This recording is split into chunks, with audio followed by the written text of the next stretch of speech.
Yo, what is up everyone? How's it going? Back with another book review. Oleg here. So I'm gonna continue these book reviews, going over some of the most important and significant and my favorite books I've ever read in my life. And most of these are from the quarantine days, so I read this in the quarantine days too. Today we're going over The Way of the Superior Man by Deida.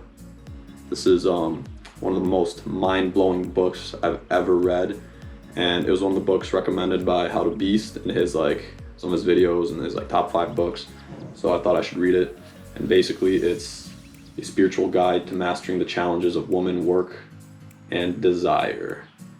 And basically, for a quick gist, it's all about just being a man, masculinity, living your truth, and pretty much living your truths and living in freedom, and how to expose yourself into this freedom. Pretty much guidelines on how to navigate issues in men's lives, such as career, relationships, fulfillment, spirituality, dominance, and many other things.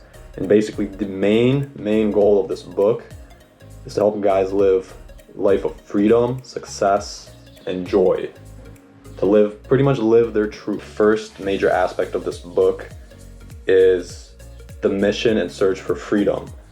So basically that's a priority of the masculine. Freedom is a priority of the masculine. Even the tiniest feelings of freedom. So I wrote here, sports are all about achieving freedom, breaking free of a tackle or punches, and succeeding at your mission. Just go to anything. So competition, putting it all on the line, are forms of ecstasy. The bliss of life lived on the edge. To live your true passionate self, you gotta live life on the edge. So basically, most men make the error of thinking that one day it will be done, that they just gotta work their ass off, keep doing shit they hate, and one day it'll just come to them and everything will be good. That's the biggest bullshit of all time. That eventually things will be different, because they won't. It never fucking ends. It never ends. As long as life continues, the creative challenge is to tussle, play, and make love with the present moment while giving your unique gift. Shit's gonna be hard, so you gotta do what you love to do. You know what I mean? So do what you love to do. What you're waiting to do, what you're born to do, you just gotta do it now. Spend at least 1 hour a day doing what you love to do. It'll increase your good feelings, it'll increase your positivity, it'll increase your law of attraction, good feelings, which will lead to success. So every day, do what you deeply feel you need to do in your heart despite your daily duties, at least 1 hour. 1 hour out of the 24. Most excuses, postponements, or anything to not do what you love to do, it's just lack of discipline, lack of creative discipline. It's just excuses, man. It means you don't really want it. Men who basically have lived the most significant lives, most successful lives, most happiest lives, never waited. Not for money, not for security, not for ease, not for women. You want something, you gotta live your honest truth and go for it. This is one of the most important quotes right here. A superior man is free in feeling and action, even amidst great pain and hurt. You're free of that expression, of that vulnerability. It is basically dishonorable for a man to lie to himself or others about his real place. You gotta be truthful. All men are afraid unless they are perfectly free. Feeling of fear, means you don't approach the edge. You're secure, comfortable, but dead inside. You lack aliveness, depth, inspirational energy that is a sign of a man living on his edge. And one of the most important things for a man to do is prioritize his purpose. If you prioritize your purpose over everything else, you'll be more and more attractive. So basically, if a man prioritizes a relationship over his highest purpose, he weakens himself, disserves the universe, and cheats his woman of an authentic man who can offer her full, undivided presence. Your mission is your priority. Unless you know your mission and have aligned your life to it, your core will feel empty. So you need your mission to be happy and be your most authentic self. Do it for love. Good friends should not tolerate mediocrity in one another. Your friends should lift you up. Without a conscious life, purpose, a man is totally lost. Drifting, adapting to events rather than creating events. Without knowing his life purpose, a man lives a weekend in impotent existence, perhaps eventually becoming even sexually impotent. Yo, I got so much notes here, but I haven't read this in a while. This is reminding me of some good shit. This is a long one too. A man must be prepared to give 100% to his purpose, fulfill his karma, or dissolve it, and then let go of that specific form of living. He must be capable of not knowing what to do with his life, entering a period of unknowingness. You gotta be able to go through these periods as well, and waiting for a vision or new form of purpose to emerge. These cycles of strong, specific action, followed by periods of not knowing what the hell is going on, are natural for a man who's shedding layers of karma and his relaxation into truth. Slowly you're shedding those layers of karma. So always have visions, shed layers of karma in a period of unknowingness. And I actually wrote down a few kind of rules from this book that I came to conclusion to. Number 1, stop hoping for something to be different and waiting.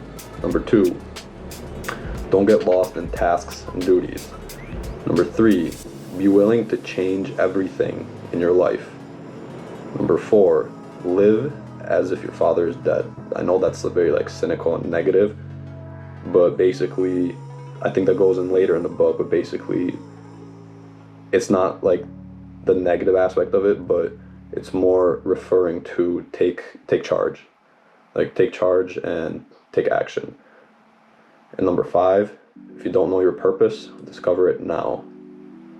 And then a big question is, if you had all the money and time in the world, what would you do? And that's basically one of the best ways to try to discover your purpose. Alright, I'm gonna change the location a bit and go outside. It's beautiful out. Man, I got a lot of notes. I fucking love it.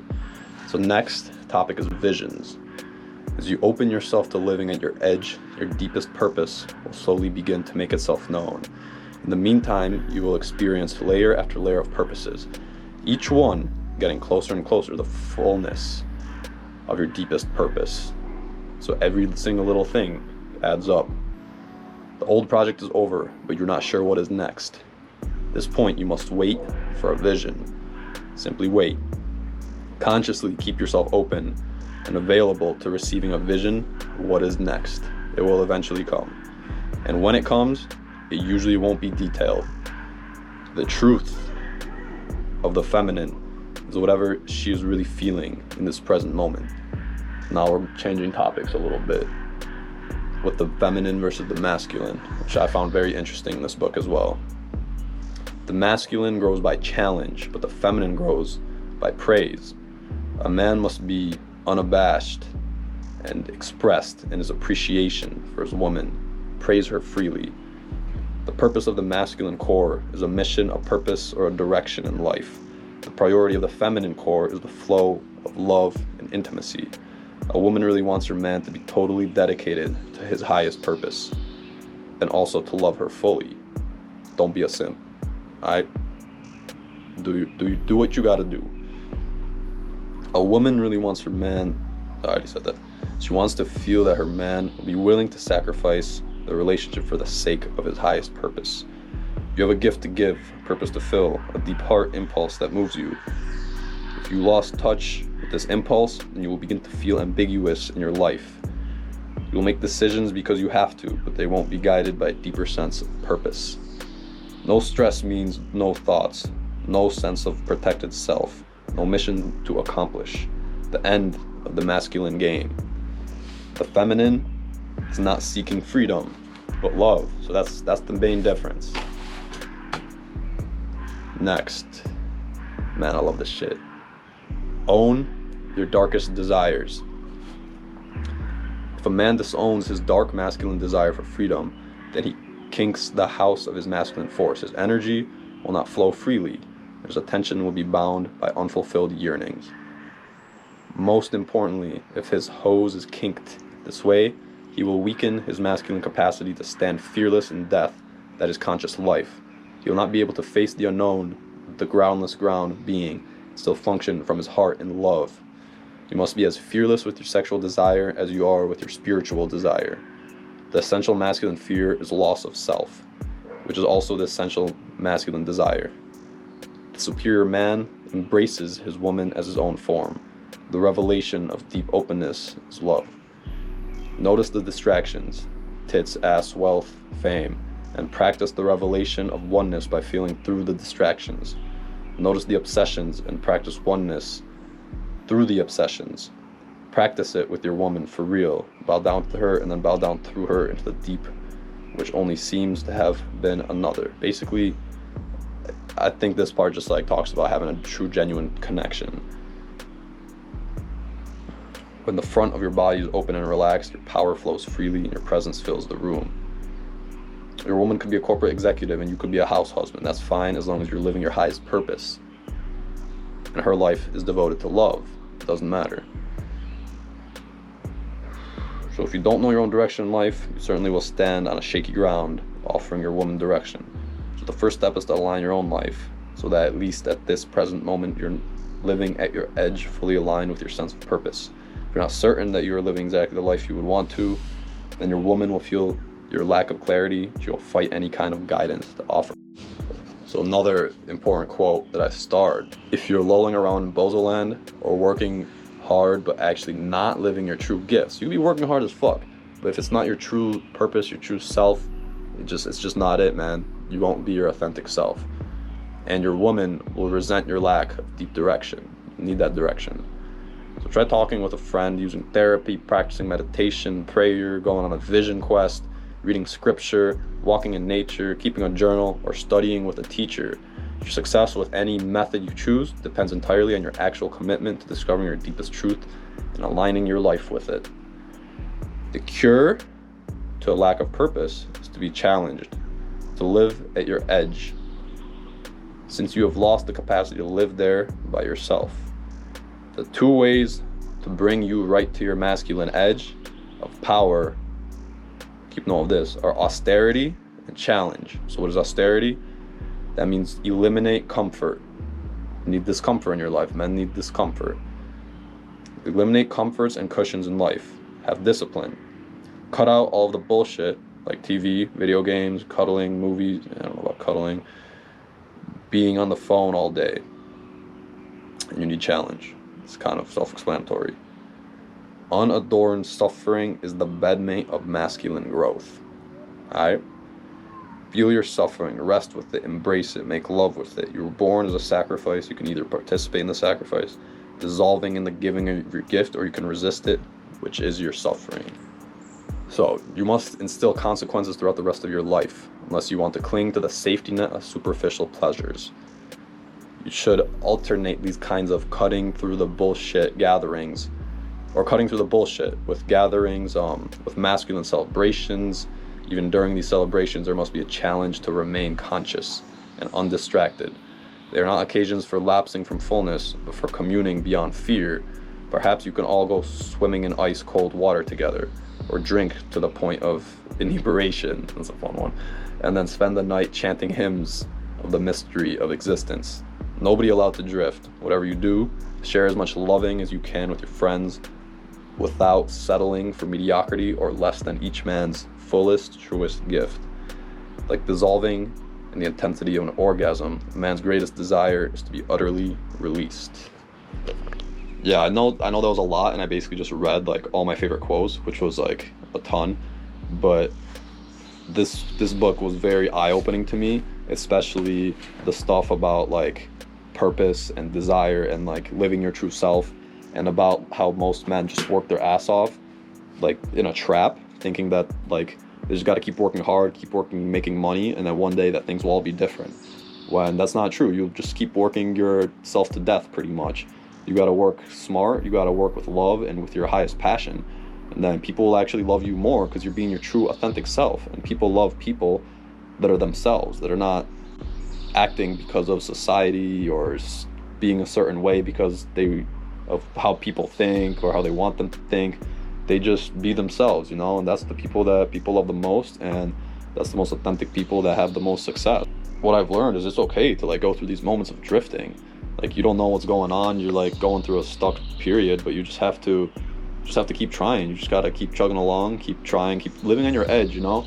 Don't just sit around on the couch all day. Just start doing shit, living on your edge, and like something will come to you. A vision will come to you, and little by little, everything adds up.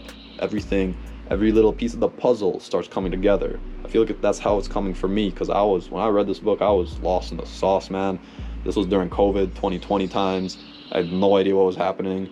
And slowly, like, things are coming together, man. Just gotta keep chugging along, keep living on your edge. Anyways, I'm gonna wrap it up. This is definitely in my top 5 favorite books or most impacting books on my life. I keep these books on my shelf, actually. Like, a lot of books I like give to friends, I like have all over the place. But my top 5 books I always keep on my shelf near me, just in case I want to reread it, realign my mind to what I forget. Because after a year or two, you tend to forget some of these specific things, and it's like rereading the book. Definitely a great book, 10 out of 10 recommend. If I'd have to give it a rating, I'd say like 9.7 out of 10. Very, very good. I recommend every man to read it. Even a woman, if you're a woman, you can read it too, because it talks a little bit about the feminine, but mostly about the masculine. And yeah, I hope you guys enjoyed that. It was more of me reading my favorite quotes, but those like sum it up and really, really dive deep into it. And I talked about my opinion a bit too, so there's that. I'm gonna wrap it up there. You guys like my shirt? Look at that. I don't know if you could see it most of the video, but got the crane with the tractor pulling the tank. Hell yeah. Got it on Amazon. My new favorite shirt. But yeah, I'm gonna wrap it up. Hope y'all enjoyed. I'm gonna keep posting these because honestly they're reminding me of the books, and I think they bring value to everyone else as well. And I'm gonna do my top 5 for sure. I'm gonna wrap it up there. Thank you very much for tuning in. Hope y'all enjoyed. Hope I provide some value. Hope everyone has a great day. Slava Ukraini. Cheers. See you guys next time.